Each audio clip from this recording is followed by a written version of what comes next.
All right. We got some voicemails we're going to listen to. You can go to anchor.fm/the podcast, and you can leave us voicemails. Try to be concise and quick, maybe under 20 seconds. Definitely not over 30 seconds, because I might have to cut you off. Keep the flow going here. So this first one, I put WTF for this person, so I might cut them off. From Brandon here. Hey, Pat and Ian, big fan of the show. Have 2 questions. First one's for Pat. Did you really hook up with that Baywatch model? I don't know when I ever had a Baywatch model anywhere in my life, so I don't know who he's referring to there.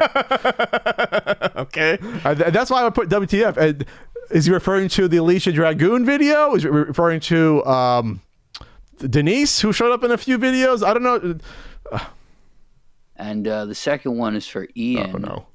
I know you're a huge music buff, so I'm wondering if you've ever listened to any David Hasselhoff records. Okay, that's why I put WTF here from Brandon. Yeah, love the Hoff. Love the Hoff? Love the Hoff. All right. Next is, let's see. What happened to Josh here? I had Josh down, but I don't see him. From Karen. Happy holidays, Pat and Ian. This question kept losing the Patreon polls, but I liked it, so I'll ask it again here. Maybe that's cheating, maybe not. Oh, it's going to be cheating, Karen, but it's fine. We'll let you cheat, Karen. What do you miss about going to conventions? Oh, well, it's funny you say that, Karen, because we just did a segment about that. So go back and listen to that segment, everyone. But thank you from 5 minutes before this. Thank you for trying to cheat that one through. The entire atmosphere and the sense of community. Yeah. And I'm probably going to go to one maybe next year if COVID ever goes away. Anyway, again, happy holidays. Thanks, Karen. Thanks, Karen. Get back to N64 writing, Karen. She's writing for this certain N64 guidebook. All right. Skipping this one because I said to skip it. This is from... Skip it. A zibba zibba zibba and a zibba zabba. Yep. Hey, Pat and Ian. What do you guys like that isn't retro? Let's say PlayStation 3, Xbox 360, or Nintendo Wii forward. Do you guys have the most fun with particular consoles? Are there any newish franchises that you secretly enjoy?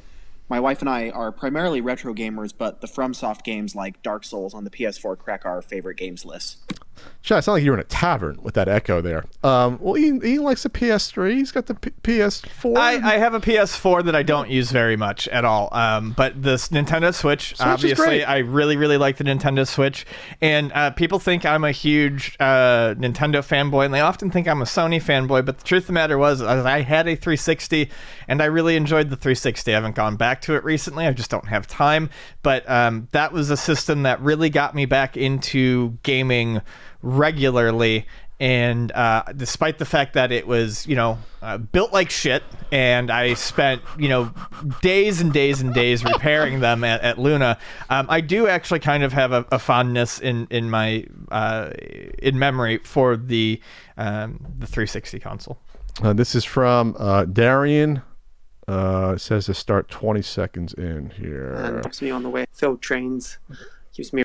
My question for you guys is, what's your earliest video game memory? My son's still a little bit too young to play games, but I'm always kind of contemplating what would be his first video game, whether or not I'd show it to him or somebody else.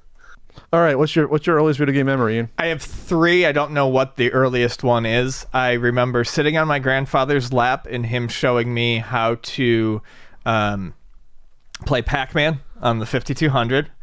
I remember my mom showing me how to play Phoenix in a laundromat, and I remember going to and I have many memories of this arcade, foggy memories because I was young, but there was an arcade in the Eastern Hills Mall called Fun and Games in Buffalo, New York, and playing the Star Wars arcade sit-down game with my dad is one of my earliest memories. All 3 of those are like probably right around the same time. Have to be. Let's see. We got the XT in probably early '86. It was definitely winter. I remember it being cold when we went to that computer store, like one of those computer stores, like in like a fucking little office. Remember those little things that guys just set up. Before that, probably Atari at my cousin's, but I think before that was the Coleco Telstar Ranger. I think it was that. Oh, my father had it set up upstairs on a little black and white TV. That might have been it. I might have been probably like 4 years old. That was probably it. Next is from Jonathan. Hey guys, this is Jonathan, and I've been a fan listening to the show since day one when you guys were in Pat's bedroom. And so I want to preface this with phrasing. I love the show, and I do not want it to end. It really is. It's my drive to and from work. It's awesome. But have you had any discussions as to whether or not there's an exit plan for the show? Does one of you leave? Do you both leave? Like, has there been any discussion about this at all? I'm just really curious. Take it easy, guys. Thanks a lot. You're an interloper, Jonathan. We have not had a discussion yet. We were supposed to at some point what we would do if one or both left the show, or could it continue on, in what form? Would there be another host? We have not had a discussion. Yeah, we don't really know. We'll have to have the discussion soon, in case something happens. What if one of us dies? You know what happens? I mean, I did the show by myself for like 5 to 6 months when Ian was out with his sickness. So obviously it can happen with one person. We just discussed what it would look like, or if there would be a placement for Pat. Who does Ian drag into Castle Country every week, or would he do it from his place? You know, would he zoom in people? We get at the conversation. Do you have a replacement in mind for me, Ian? Who would you kick to me to the side? Who could fill Pat's 11 and a half shoes? Mostly 11, but sometimes 11. Mostly 11.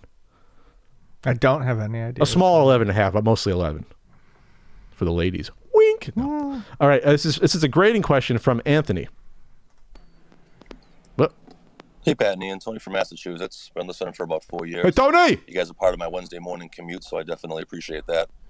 Pat, my question for you is, I know you guys talked a little bit about the recent surge in grading of sealed games, things of that nature. Do you have any intention of grading the gold and gray NWC cards anytime soon, or in the in the future at some point? I'd love to hear your feedback on that. And again, guys, thank you for the content. Love your show. Thanks, Tony. I would only get them graded if I was forced to do it, if I sold them. If it was one of those situations where, yeah, I'll give you a lot of money for it, but I want to make sure it's graded a certain percentage, then I would do it. Otherwise, there's no point in doing it. There's just none. There's none. Yeah. Plus, it's weird setting something off. They're worth so much money now to set them off and have other people handle them. It'd be kind of weird. Pat always brings up his NWCs. Well, Tony brought him up. Tony! All right, next is from Craig. Hey, Pat and Ian. This is Craig from Seattle, a longtime listener, first-time caller. While listening to the most recent podcast, I heard all the praise given to one Zack Snyder, deservedly so. It got me thinking, is it time to reboot the Care Bears? And if so, what would a Zack Snyder cut look like? I love the show. Keep on keeping on. Slow-mo magic sprinkles and, Very, very blue. Very, very like that dark purplish blue color that he uses a lot. Desaturated or whatever the hell. Yeah, everything would look like Grumpy Bear. Super realistic. No, not super realistic. It's hyper. Well, it's already hyper realism, I guess, with Care Bears. I'm trying to do a Watchmen comparison, failing hard here. Just trying to think how we ruined Watchmen, how I can ruin Care Bears, and it's not working here. This is from Sean. Hey, Pat and Ian. This is Sean coming to you from Washington. I have a question for both of you. What kind of audio setup do you guys have hooked up to your video game consoles? Do you use headphones? Sean, are you hiding out somewhere? Are you on the run here? Are you in the Lamb? A pair of speakers? Subwoofer, perhaps?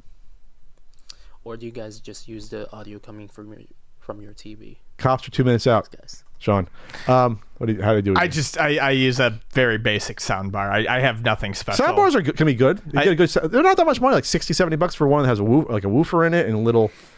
Yeah, I don't do anything special audio-wise, much to my brother's chagrin, because he builds. I mean, that's what my brother does in his spare time. He builds sound systems and speakers, and he's really good at it. I don't think you ever told me that. I don't. Yeah, he runs like big bass-heavy rave sound systems. All right, want to do one more? One more, and then I'm done. One more. Okay. One and done. This is a good question. Hi, Pat and Ian. I'm Stefan from Arizona, and my question is to Ian specifically. Oh. what is the most amount of stuff someone has bought from you in one transaction at Luna?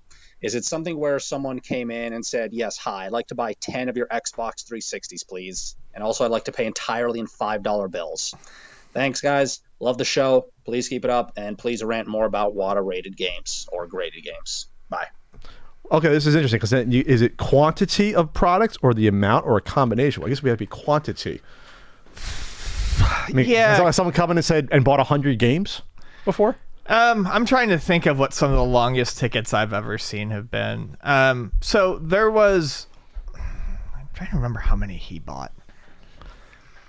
I mean, I bought a lot of manuals before, but there are people who have bought a lot of things from manuals, us before. 60 manuals. I would say probably. So there was I think the most I've ever sold in one transaction is probably something like. Yeah, that's about right. It was probably about 200 PlayStation 2 games. We used to have a guy who would come up from Tijuana, and he ran a store down there. Oh, so it was okay. So he would come up and buy a ton of our cheap games because the cheap video games are pretty expensive in Mexico. If you live in Mexico, if you've ever traveled down to Mexico and gone into a video game shop, even once you factor in the currency exchange and all that, video games are still very expensive down in Mexico. So they weren't bought a lot brand new. Well, and I just don't think there's really. I don't know how much, but I'm just not sure what the distribution is like down there. So I remember, when the 3DS was popular, going there and seeing a game that would have been $40 brand new in the U.S. was going for the equivalent of $60 in Mexico. So this guy would come up and buy a lot of our games, and the thing is he was really nice. He never asked for a discount because he would go down and raise the price of all of them by $3 to $5. So he's buying like $3 games, something for like 8 or 10, maybe. Yeah. He'd buy the $3 to $8 games or the $3 to $5 games and sell them for $8 to $10, and that's what he did. And the one day he came in, and I just remember. And he was cool about it, and he tipped me, but I was there like half an hour late because he just kept finding. He came in late and he just kept finding stuff, and I mean, he walked out with like 3 huge bags. It was probably about 200 games. 200 games? Yeah, because I remember the sale was probably in the vicinity of it was probably about $1,000, and he never really bought anything over $5, so that's 200. That might even be 250 games, depending on how many $3 games he bought. So games like a few bucks at most. Yeah. All right. Yeah. So do I still hold the record for biggest monetary at one time?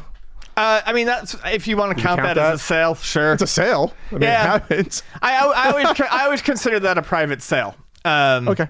In terms of, I would say in terms of a taxed sale. But I could try to get trouble. You are probably. Yeah, you're probably among the biggest purchase. That was wow, that was 11 years ago already. Yeah. How about that spring 2010 after I moved here. Scrape that money together, and boy, that paid off in one way. I mean, I was living almost check to check. I had a 401k, but I didn't want to break into the 401k to buy a fucking video game. Sure. So I don't count the 401k. You don't count as money. Like, if you got to dip into your 401k, you're in trouble. And you shouldn't, for any reason at all, dip into it. Unless you can pay yourself back. Then we're getting into finances. 401ks, depending on your plan, you can basically you loan yourself the money and pay yourself back interest. You use it as a credit base. But to actually take a payout, you lose a ton of money in your 401k. You get taxed on it, and you get a penalty on top of it. So don't touch your 401k. Was that it? Past financial advice? There was a lot of financial advice this podcast. That's it. There was a lot about investments and things like that. Thanks so much, everyone.